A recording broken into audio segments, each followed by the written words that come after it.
नमस्कार मंडळी, programming is an आर्टमध्ये तुमचं अगदी मनापासून स्वागत. आपण ह्या चॅनलवर सी प्रोग्रामिंग मराठीतून शिकतो. ओके, सो मागच्या व्हिडिओमध्ये सी प्रोग्राम एक्झिक्यूट कसा होतो हे आपण पाहिलं. आज नवीन संकल्पना घेऊन आलेले आहे. टोकन्स इन सी काय आहे संकल्पना आपण समजून घेऊया. सो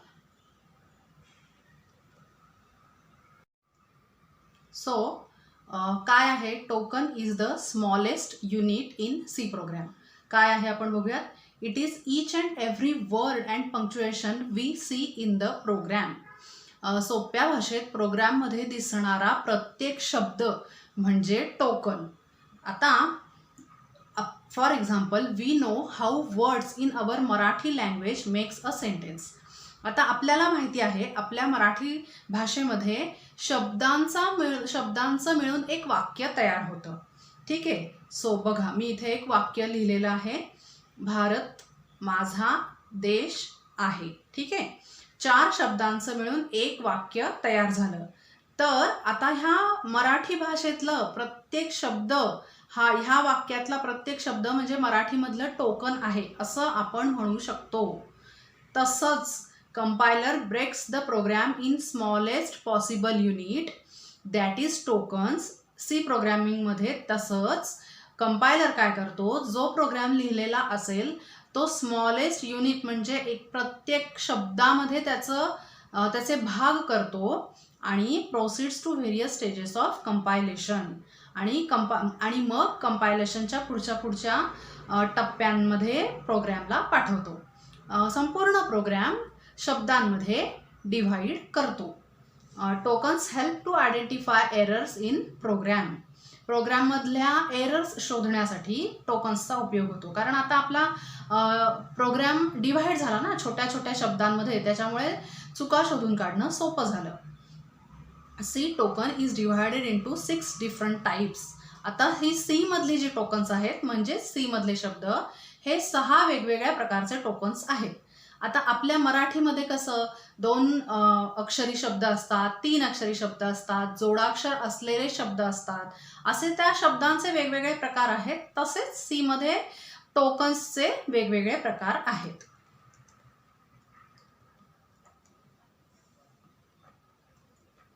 वेगवेगळे प्रकार पाहायच्या आधी आपण उदाहरणं बघूया टोकन्सची. See the following program of printing the message to say the word hello.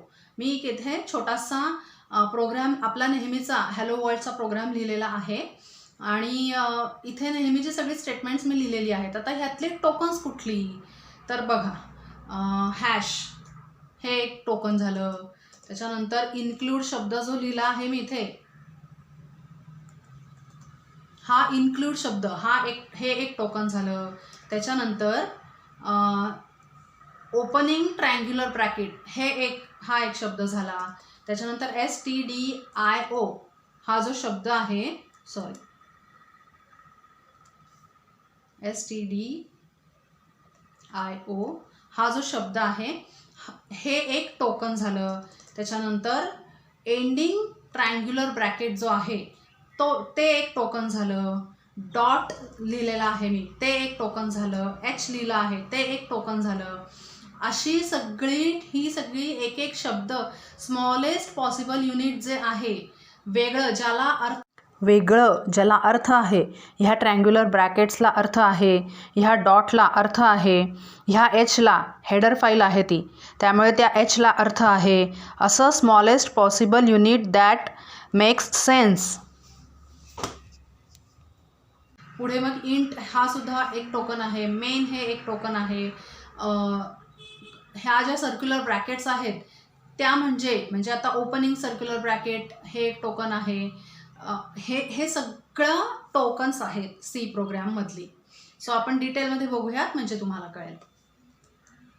So types of tokens in C कुठले कुठले आहेत. कीवर्ड्स असतात, त्याच्यानंतर आयडेंटिफायर्स असतात, त्याच्यानंतर कॉन्स्टंट्स असतात, त्याच्यानंतर स्ट्रिंग्स असतात, त्याच्यानंतर ऑपरेटर्स असतात आणि स्पेशल कॅरेक्टर्स असतात. ही सगळी सी मधली टोकन्स आहेत. ओके, सो मग आता कीवर्ड्स म्हणजे काय. Keywords are predefined or reserved words of C language. C लँग्वेजमध्ये ज्या शब्दांना आधीपासूनच कंपायलरनी अर्थ देऊन ठेवलेला आहे आणि रिझर्वड आहेत, प्रोग्रॅमर आपण युजर वापरू शकत नाही, अशा शब्दांना कीवर्ड्स असं म्हणतात. We cannot use them to declare our data. ठीक आहे. आता ह्याच्यामध्ये आता मी पुढे एक एक्झाम्पल म्हणून अजून एक प्रोग्राम लिहिलेला आहे, ज्याच्यामध्ये मी काउंट नावाचं व्हेरिएबल वापरलं आहे, इंटीजर. त्याला एक व्हॅल्यू दिलेली आहे आणि ती व्हॅल्यू मी प्रिंट केलेली आहे. सो आता हे काउंट नावाचं जे व्हेरिएबल आहे तिथे मला जे सीचे ठरलेले 32 कीवर्ड्स आहेत ते वापरता येणार नाहीत. Okay. So there are 32 keywords in C. ते कुठले कुठले आहेत इथे मी एक्झाम्पल्स लिहिलेलं आहे. ऑटो एक शब्द आहे, ब्रेक शब्द आहे. आता ऑटो तुम्हाला माहिती आहे हा एक स्टोरेज क्लास आहे ऑटोमॅटिक. त्याच्यानंतर ब्रेक हे स्टेटमेंट असतं, फॉर हे एक लूप आहे, इंट नावा हा एक डेटा टाईप आहे. बघा हा जो इंट इथे मी वापरला हा कीवर्ड आहे. आता हा इंट म्हणजे मी एक इंटीजर म्हणून इंटीजरचं व्हेरिएबल नेम म्हणून मी तो वापरू शकत नाही, डेटा टाईप म्हणूनच मी वापरू शकते. सो असे मग सीमध्ये 32 कीवर्ड्स आहेत.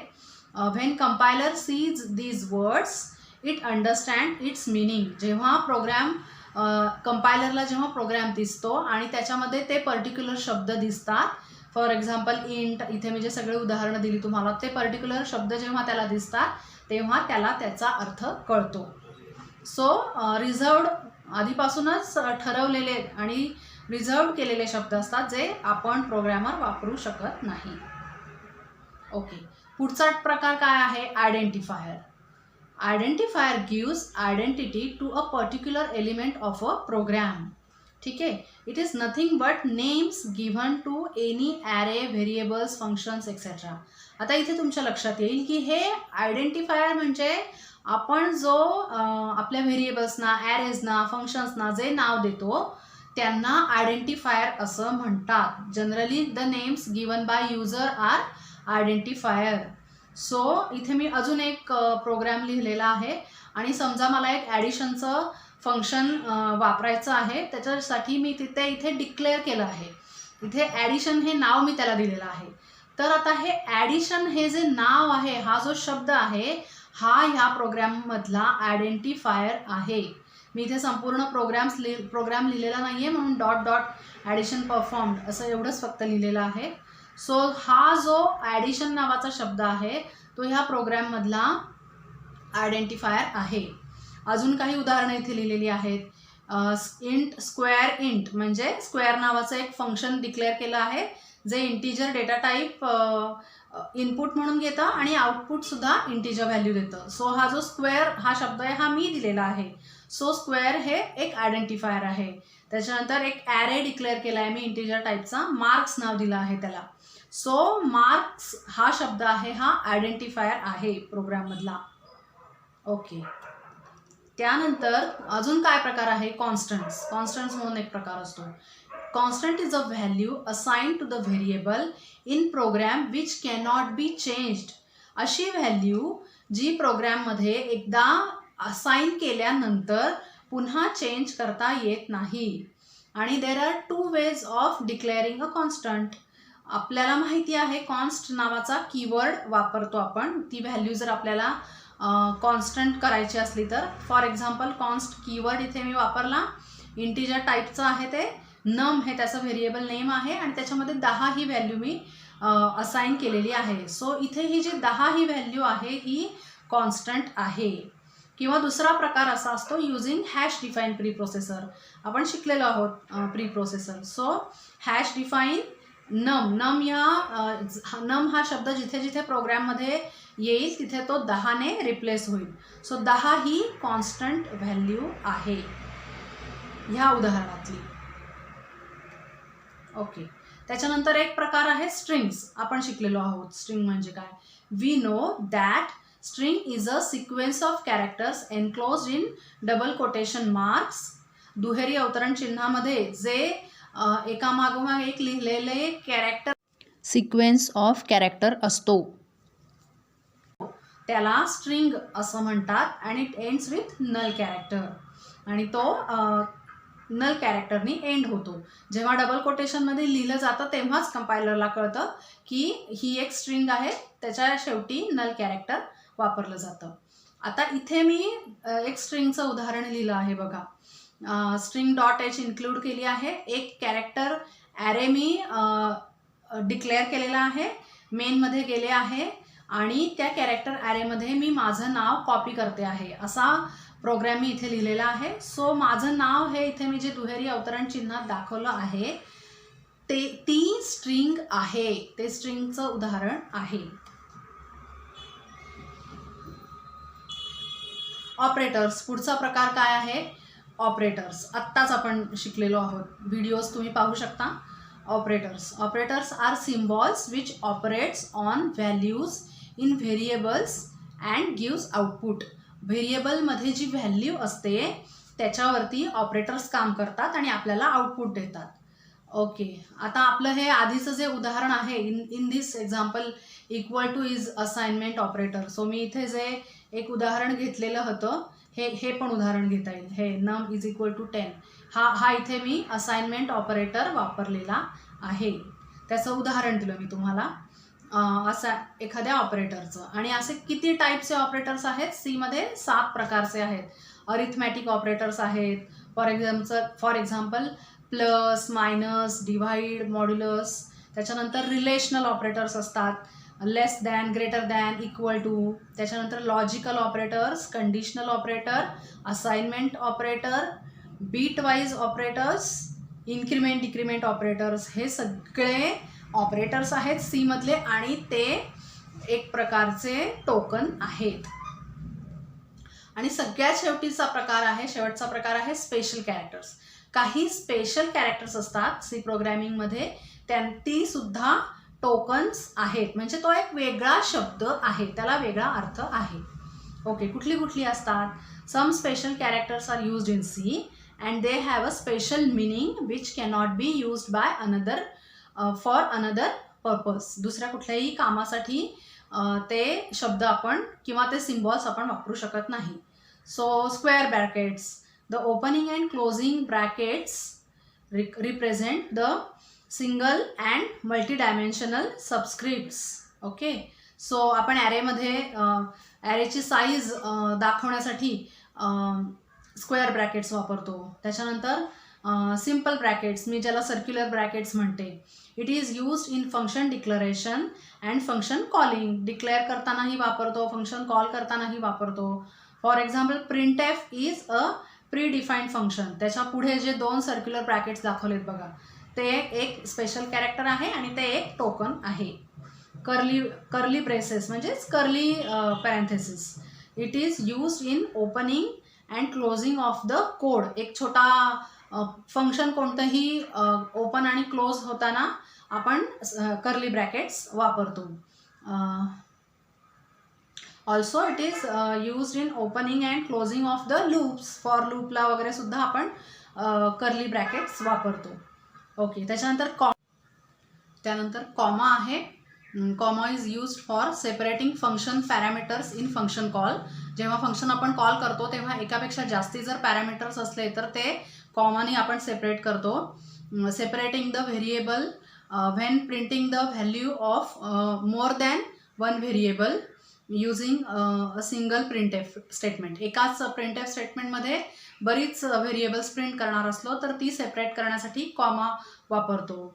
त्यानंतर हॅश किंवा प्री प्रोसेसर, इथे जे मी चिन्ह दाखवलं आहे ते कधी वापरलं जातं तर it is used for pre processor directive. आपल्याला माहिती आहे हे हॅश इन्क्लूड हा पहिला शब्दच आपण लिहितो. It basically denotes that we are using the header file. कोणती हेडर फाईल इन्क्लूड करायची असली तर आपण बऱ्याचदा म्हणजे हॅश इन्क्लूडच आपण स्टेटमेंट प्रोग्रामच्या सुरुवातीला लिहितो. ओके, त्याच्यानंतर asterisk this symbol is used to represent pointer. हे एखादं व्हेरिएबल हे पॉइंटर व्हेरिएबल आहे असं जर दाखवायचं असेल तर आपण ॲस्ट्रिक वापरतो. Also it is used as an operator for multiplication. हा मल्टिप्लिकेशनचा सुद्धा ऑपरेटर आहे. आणि डॉट ऑपरेटर किंवा पिरियड म्हणतात त्याला. Dot it is use to access a member of a structure or union. हेही आपण स्ट्रक्चर्सच्या व्हिडिओत पाहिलं आहे. एखाद्या स्ट्रक्चरच्या मेंबर जर आपल्याला वापरायचा असेल, त्याच्यामध्ये काही व्हॅल्यू टाकायची असेल, तर आपल्याला हा डॉट ऑपरेटर वापरावा लागतो. तर ही सगळी स्पेशल कॅरेक्टर्स आहेत सी मधली, म्हणजेच ती एक प्रकारची टोकन्स आहेत. ओके, आता हेच ते 32 कीवर्ड्स आहेत सी प्रोग्रॅमिंग मधले, जे प्री डिफाईन्ड आहेत, आणि आपण ते वापरू शकत नाही आपले व्हेरिएबल्सना नाव देण्यासाठी, फंक्शन्सना, व्हेरिएबल्सना, ॲरेजना, स्ट्रक्चरला. आपण म्हणजेच थोडक्यात आपल्या डेटाला जे आपण नाव देतो त्याच्यासाठी आपण हे शब्द वापरू शकत नाही. तुम्ही शब्द बघितलेत सगळे की तुम्हाला कळेल हे सगळे डेटा टाईप्सची नावं आहेत, त्याच्यानंतर स्टेटमेंट्सची नावं आहेत, त्याच्यानंतर स्टोरेज क्लासेसची नावं आहेत. हे सगळं आपण ह्यातल्या बऱ्याचशा गोष्टी शिकलेलो आहोत. शब्द बघाल तेव्हा तुम्हाला नीट कळेल. सो हे आहेत सी मधले कीवर्ड्स. सो अशा प्रकारे आपण ह्या व्हिडिओमध्ये टोकन्स म्हणजे काय पाहिलं आहे. मोठा व्हिडिओ आहे, खूप इन्फॉर्मेटिव्ह व्हिडिओ आहे. व्हिडिओ पुन्हा पुन्हा पहा. तुम्हाला समजलं आहे का हे मला नक्की कमेंट करून सांगा. आणि सगळ्यात शेवटी आठवण करून देते फ्रेंड्स, ह्या चॅनलवरती आपण सी प्रोग्रॅमिंग शिकतो, पण एकंदरच प्रोग्रॅमिंग विषयी खूप माहिती आपल्याला ह्या चॅनलवरती मिळते. सो तुम्ही स्वतः नक्की सबस्क्राईब करा आणि आपल्या फ्रेंड्सनाही हा व्हिडिओ, आपला चॅनल नक्की शेअर करा. भेटूया पुढच्या व्हिडिओमध्ये लवकरच. थँक्यू.